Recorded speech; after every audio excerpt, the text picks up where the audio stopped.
Buissoret, parmi les nombreux instruments que vous jouez, quel est celui qui se prête le mieux à l'accompagnement de la poésie arabe? J'ai essayé déjà plusieurs choses.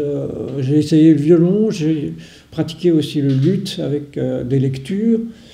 Mais je crois que, en définitive, c'est le nai qui est le plus apte à exalter cette parole. Il y a, je crois, même dans la poésie, dans le verbe arabe, il y a cette faculté d'assimiler la mélodie et les habitudes que l'auditeur arabe peut avoir, et ça convient très très bien.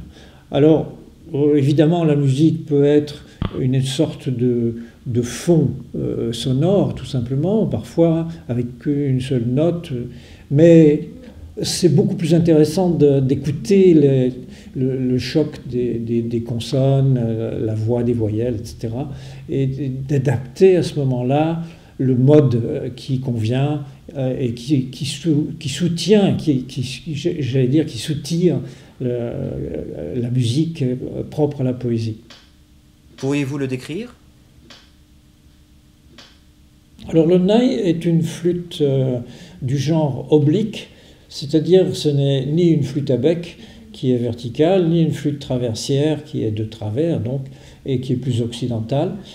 Et c'est un son que l'on est obligé de fabriquer soi-même avec le bord de l'instrument, ce qui engendre aussi souvent un souffle qui est parallèle au son lui-même et qui donne cette espèce de dimension, cette espèce de grande profondeur parfois.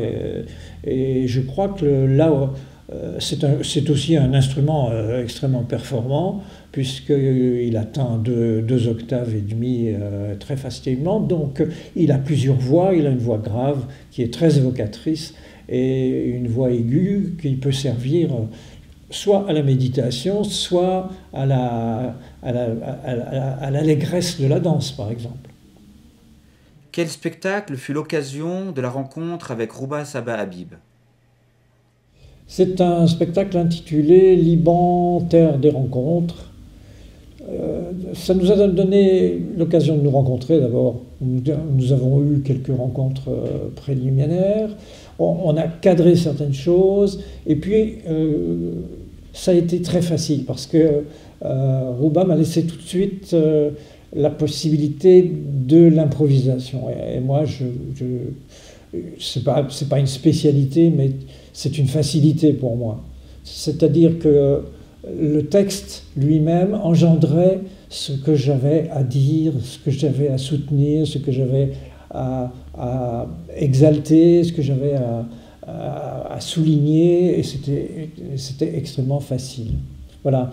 Et puis ensuite, même je me souviens d'une excellente après-midi passée dans un jardin sous les feuillages à l'ombre, et là on était, comment dire, en symbiose, une espèce d'écoute permanente. J'ai employé l'expression s'entendre, et je crois ça convenait parfaitement.